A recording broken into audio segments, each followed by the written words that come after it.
Podcast 56 sur 365. Qui suis-je? Ma rencontre avec B. Je décide de quitter Lyon et de revenir en Bretagne chez mes parents. Je fête mes 22 ans chez mes parents. Mais que faire? Retour au point de départ. C'est vraiment pas évident, je trouve, de trouver sa voie quand on est jeune. Enfin moi en tout cas, j'ai eu des difficultés. Et quand on regarde le métier que je fais aujourd'hui, podcasteuse qui vend des formations en ligne, en effet, ça n'existait pas à l'époque. Donc, comment trouver ce qui n'existe pas? Donc, j'ai simplement suivi les signes et été vers ce que j'aimais le plus, ce qui m'animait le plus quand j'y pensais. Avoir la sécurité, avoir l'argent régulier, donc salarié par exemple, etc. Ça n'a jamais été un critère pour moi. Je voulais un métier que j'aimais. Donc alors, en rentrant de ce master, j'ai directement cherché du travail pour pouvoir continuer mes études par la suite. J'avais de nombreux mois devant moi, 5 mois avant une future rentrée, de quoi amasser pas mal d'argent pour mes études. J'ai choisi de travailler à 10 minutes en voiture de chez mes parents. Enfin, j'ai surtout eu la chance qu'après mon entretien à la Sauvage, car c'est moi qui suis allée me proposer alors qu'il n'y avait pas d'offre d'emploi, et le patron de cette entreprise accepte. Donc il s'agissait d'une serre de roses.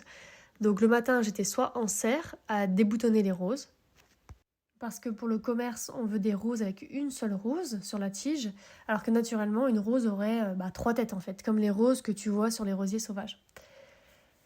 Et j'étais soit dans un hangar, sinon, à trier les roses cueillies par les cueilleuses. Et selon les jours, c'était soit le matin, soit l'après-midi, l'un ou l'autre en fait.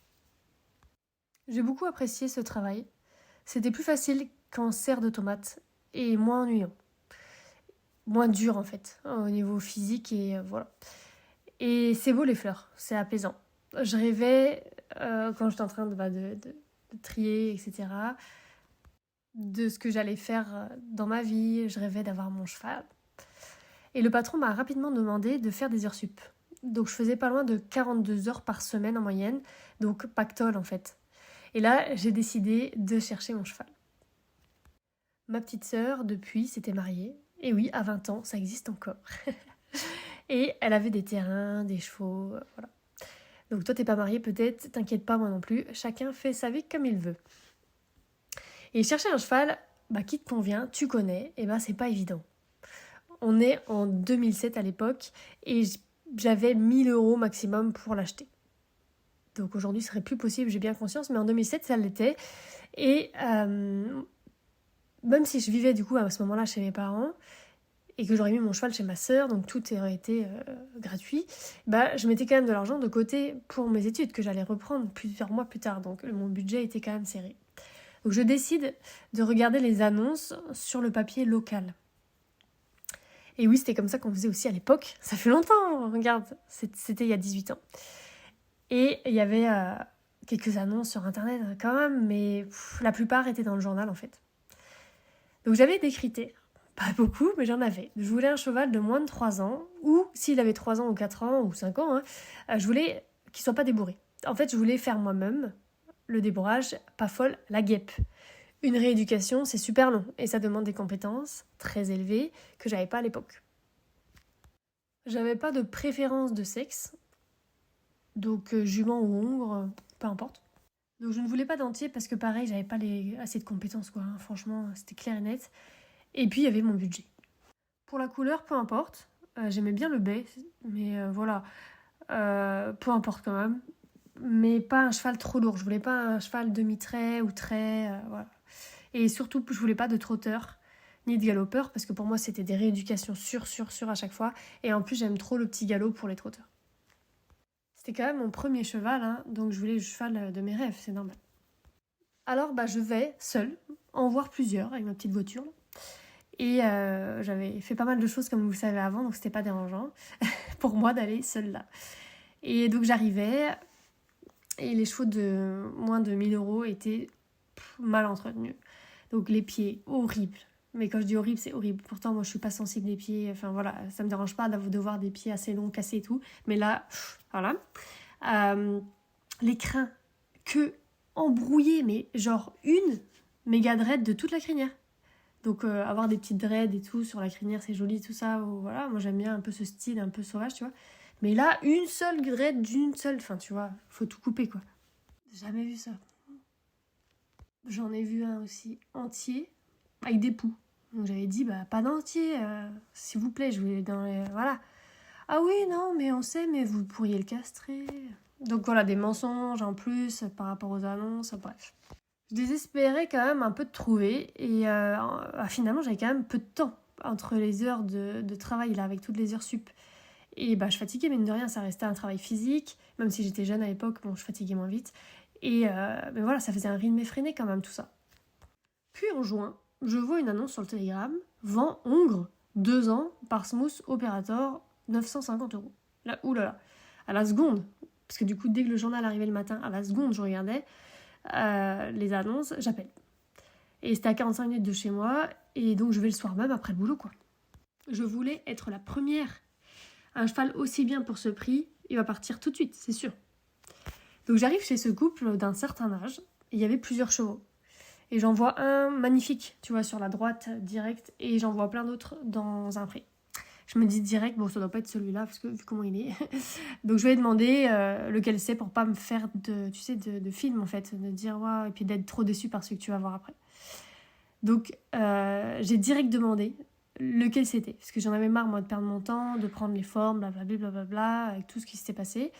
Et donc je dis bonjour quand même, et direct, je demande lequel c'est.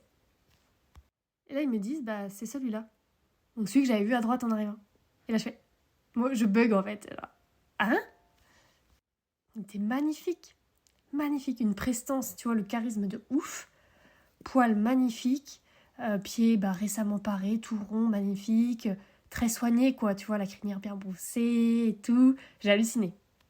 Donc j'ai dit direct, je le veux, je vous fais le chèque direct. Je vais payer tout de suite, quoi, tu vois. Et je l'avais même pas touché. Même pas, tu vois. Donc ils me l'ont montré quand même. Ils savaient marcher en longe, donner les pieds. Et par contre, ils savaient pas la bulle, donc ils fonçaient un peu dedans. Et le monsieur il disait à B, soit coco, soit coco. Ça me faisait rire. Mais quand même, pourquoi il vendait ce cheval si magnifique à un si petit prix? 950 €. Encore moins cher que mon budget. En plus, tous les poulains de Smooth Operator, ce qui était connu à l'époque, étaient vendus minimum 1500 €. Donc minimum quoi, donc je savais bien, parce que je regardais toutes les annonces, donc voilà. Et il me dit à un moment donné, donc j'ai pas posé la question tout de suite, il me dit, vous savez, normalement il vaut 1500 €, ils sont tous à vendre à ce prix-là et tout ça. Et là je me dis, oh là là, il va monter à 1500, je pourrais pas l'avoir, comme il a vu que je l'aimais trop et tout. Et là il me dit, oui mais moi je le vends que 950 parce qu'il n'est pas pie. Donc sur le coup je suis là, hein? Et donc je rentre dans leur maison pour faire le chèque. Et là, le choc. Des posters de chevaux pis partout dans la maison. Mais genre partout, quoi. Aussi des toiles de chevaux pis. Magazine, tu vois, où il y a les pages de chevaux pis découpées et tout ça. Et là, je fais, oula. Et Smooth Operator, il est pis. Et donc, à ce moment-là, il me montre un magazine. Il y avait dedans un article où il y avait écrit qu'il y avait genre 90%, peut-être même plus, je sais plus, de chances d'avoir un pie si tu as une mère pie et le père smooth avec je sais pas quoi, enfin tu vois, sans doute des détails, mais je me rappelle plus ce que c'était, mais que lui avait tout ça en fait. Donc quelle déception pour eux, pour ce couple-là de passionnés, quand B est né, B sans une tache. 0 tache, B à 0 tache. Et c'est donc pour ça qu'il avait mis en vente, parce qu'il ne correspondait pas à son rêve en fait. Il avait hésité, je pense, à le garder parce qu'il avait quand même 2 ans. Mais non, ça correspondait pas. Et moi, à ce moment-là, j'étais tellement contente qu'il soit papy. Après, personnellement, la couleur pie, c'est pas mon truc. Tu vois, j'en ai pas. Tu vois, dans tous mes chevaux, j'ai plein de couleurs, mais j'ai pas ça. Donc, je pense que tu me verras jamais avec un cheval pie. Si, sur mes vidéos, parce que j'en prends au travail. Mais tu vois, acheter moi-même, à part si c'est un sauvetage ou quoi que ce soit, tu sais, où je m'en fous de la couleur, je prendrais pas un pie par choix de toute façon, tu vois. Donc, j'étais pas du tout comme ces gens-là, quoi. Alors, je paye B. Enfin, il est à moi. Et le monsieur me dit, je vous prête la page du magazine pour la photocopier et vous me la ramenez car j'y tiens. La suite demain.